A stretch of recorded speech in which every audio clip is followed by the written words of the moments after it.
Good evening everyone, welcome back to my channel English with Mrinmoy.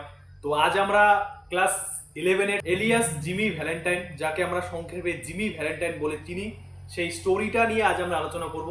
তো তোমরা ভিডিওটা শুরু থেকে শেষ অবধি মনোযোগ সহকারে দেখবে। চলো ভিডিওটা শুরু করি। দেখো কি আছে, class 11 second semester second প্রোস, Jimmy Valentine. যখন এটাকে ফার্স্ট পাবলিশ করা হয়েছিল তখন এটার নাম জিমি ভ্যালেন্টাইন ছিল না। স্টোরিটার নাম তখন কি ছিল? এ রিট্রিভড রিফরমেশন। এ রিট্রিভড রিফরমেশন স্টোরিটার নাম ছিল, ঠিক আছে? তো তখন সেটাকে ফার্স্ট পাবলিশ হয়েছিল, তারপরে সেটাকে ড্রামাটাইজ করা হয়েছে। ড্রামাটাইজ করার পরে সেই স্টোরিটার নাম হয়েছে এলিয়াস জিমি ভ্যালেন্টাইন। তো আমরা সব আলোচনা করব, তো তোমরা ভিডিওটা মনোযোগ সহকারে দেখো। Jimmy Valentine O Henry, who is the author? Author কে? O Henry. O Henry means Oliver Henry. This is the pseudonym. Okay, এটা কি ছদ্মনাম? Pseudonym, PSEUDONYM।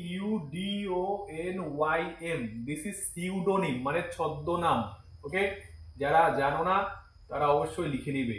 সিউডোনিম মানে ছদ্মনাম। অলিভার হেনরি, দেখো ওনার ফুল নেম কি আছে? William Sydney porter.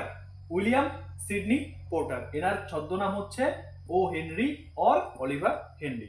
Clear? He is an American writer. কোথাকার রাইটার? আমেরিকার writer. Mainly he is from North Carolina. কোথা থেকে সে বিলং করে? নর্থ ক্যারোলিনা থেকে। নর্থ ক্যারোলিনা কোথায় আছে? USA, United States of America. Next, he was born on 11th September. ইয়ারটা মনে রাখবে, কত সালে জন্মগ্রহণ করেছিলেন? 11th September 1862 in north Carolina, USA. Next কি আছে? He went to elementary school of his aunt. তার কাকিমার যে এলিমেন্টারি স্কুল, সেখানে তিনি অ্যাডমিটেড হয়েছিলেন। And his famous literary works আর, দেখো ওনার ফেমাস লিটারারি ওয়ার্কস কি কি আছে, সাহিত্যিক কি কি কাজকর্ম করেছিলেন? The last leaf, a service of love, the 4 million. Okay, the 4 million and many more, এবং আরো অনেক আছে। জাস্ট তোমরা দু তিনটে মনে রাখবে, তোমাদের এক্সামের জন্য দু তিনটে ইম্পর্টেন্ট আছে। কি কি মনে রাখবে?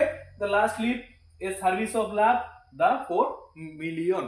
তো তোমরা কয়েকবার পড়লে তোমাদের অটোমেটিক্যালি এগুলো মুখস্থ হয়ে যাবে। তারপরে কি আছে দেখো, the story was first published in Cosmopolitan magazine in 1903। এটা মনে রাখবে, এটা কিন্তু আন্ডারলাইন করে রাখবে, অবশ্যই তোমরা এটা নোট ডাউন করবে। ফার্স্ট পাবলিশড কোন ম্যাগাজিনে হয়েছিল? Cosmopolitan magazine. ইয়ারটা কত? 1903, 1903 খ্রিস্টাব্দে ফার্স্ট পাবলিশড হয়েছিল। সেই সময় জিমি ভ্যালেন্টাইন নাম কিন্তু অ্যাকচুয়ালি জিমি ভ্যালেন্টাইন ছিল না। কি নাম ছিল? এ রিট্রিভড রিফরমেশন। এটা মনে রাখবে। বাট অ্যাট দ্যাট টাইম, ওই সময়ে, when it was first published, at that time it was named as a retrieved reformation। এটাকে আন্ডারলাইন করো তোমরা সবাই, অবশ্যই নোট ডাউন করবে, শুধু দেখলে হবে না, অবশ্যই নোট ডাউন করবে। He died on 5th of June 1910 in new York city, USA. কত খ্রিস্টাব্দে মারা যান? 5th of June 1910, new York city, USA. কোথায় জন্মগ্রহণ করলেন? North Carolina. নর্থ ক্যারোলিনায় জন্মগ্রহণ করলেন, মারা গেলেন কোথায়? New York city. ঠিক আছে?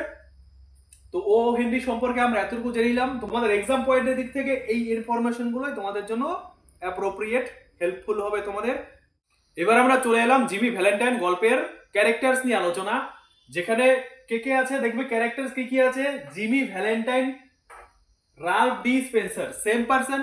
ফার্স্ট জিমি ভ্যালেন্টাইন ওর নাম ছিল, পরে যখন কি হলো, রাল্ফ ডি স্পেন্সার, মানে ও যখন নিজে, ও অ্যাকচুয়ালি কে ছিল? He was a safe cracker. Safe মানে কি? সিন্দুক। ক্র্যাকার মানে যে ভাঙে, যে সিন্দুক ভাঙে তাকে আমরা সেফ ক্র্যাকার বলি। তাহলে সে একজন কে ছিল? সিন্দুক ভাঙতো এমন একজন লোক।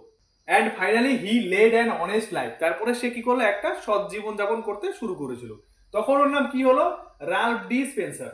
ফার্স্ট ওর নাম ছিল জিমি ভ্যালেন্টাইন, তারপরে যখন ও ফাইনালি একদম অনেস্টলি জীবনযাপন করতে শুরু করলো, তখন ওর নাম হলো রাল্ফ ডি স্পেন্সার। বুঝেছো? দেখো তারপরে কি আছে? Ben price. দেখো আমি এখানে প্লাস মাইনাস দিয়েছি। Plus refers to male and minus refers to female. দেখবে কি আছে, প্লাস হচ্ছে জিমি ভ্যালেন্টাইন, বেন প্লাস মানে কোনো ছেলেকে বোঝাচ্ছে। কে ছিল? He is the detective and engaged in any illegal act. সে কে ছিল? ডিটেকটিভ ছিল, গোয়েন্দা, এবং কোনো অবৈধ কাজে তিনি যুক্ত ছিলেন। কে? Ben Price. এবং সেই বেন প্রাইস কি করেছিল? জিমি ভ্যালেন্টাইনকে ধরার জন্য উঠে পড়ে লেগেছিল। নেক্সট কি আছে? ওয়ার্ডেন। ওয়ার্ডেন মানে কি? একজন জেইলার, ঠিক আছে, জেল রক্ষী। অ্যানাবেল অ্যাডামস, দেখো অ্যানাবেল অ্যাডামস মাইনাস আছে, তার মানে এটা ফিমেল কে বোঝাচ্ছে। Mister Adams plus male. Annabel Adams sister minus মানে ফিমেল বোঝাচ্ছে। মে অ্যান্ড আগাথা দুজনই মেয়ে, ঠিক আছে। তো এগুলো আমি এভাবে কেন অ্যারো করে দিয়েছি? কারণ ইন ওয়ান ফ্যামিলি এরা চারজন, Annabel Adams, mister Adams, Annabel Adams sisters, May and Agatha কতজন? 1 2 3 4 and 5, পাঁচজন হচ্ছে একটা ফ্যামিলিতে বিলং করে, বুঝেছো? নেক্সট কি আছে? Mike Dolan. মাইক ডোলান কে ছিলেন? He is the owner of a bar. কোন একটা বার রেস্টুরেন্ট ছিল, সেই রেস্টুরেন্টের মালিক ছিল Mike Dolan. And is familiar with the burglary of Jimmy Valentine. Burglary মানে বুঝবে ডাকাতি। জিমি ভ্যালেন্টাইন যেসব চুরি ডাকাতি করতো সেই ব্যাপারে মাইক ডোলান সচেতন ছিল, ফ্যামিলিয়ার মানে পরিচিত ছিল। ক্রনিন কে ছিল? He was the guard in the jail. জেলে গার্ড ছিল। প্রথমে দেখবে যখন আমরা স্টোরিটা শুরু করব, ফার্স্ট যে পার্সন পাবো সে হচ্ছে এই গার্ড। এই গার্ড মানে তখন সেটা ক্রনিনকে বোঝাচ্ছে, ঠিক আছে। তো আমরা ক্যারেক্টার্স গুলো জেনে নিলাম। স্টোরিটা যখন বলবো তখন তো তোমরা ইজিলি ভালো করে বুঝে যাবে যে কোথায় কি হচ্ছে, লাইন বাই লাইন এক্সপ্লেনেশন বোঝা যাবে। সেজন্য স্টোরির ক্যারেক্টার্স গুলো জানা অবশ্যই জরুরি। জিমি ভ্যালেন্টাইন গল্পের আমরা কয়েকটা ক্যারেক্টার নিয়ে আলোচনা করলাম।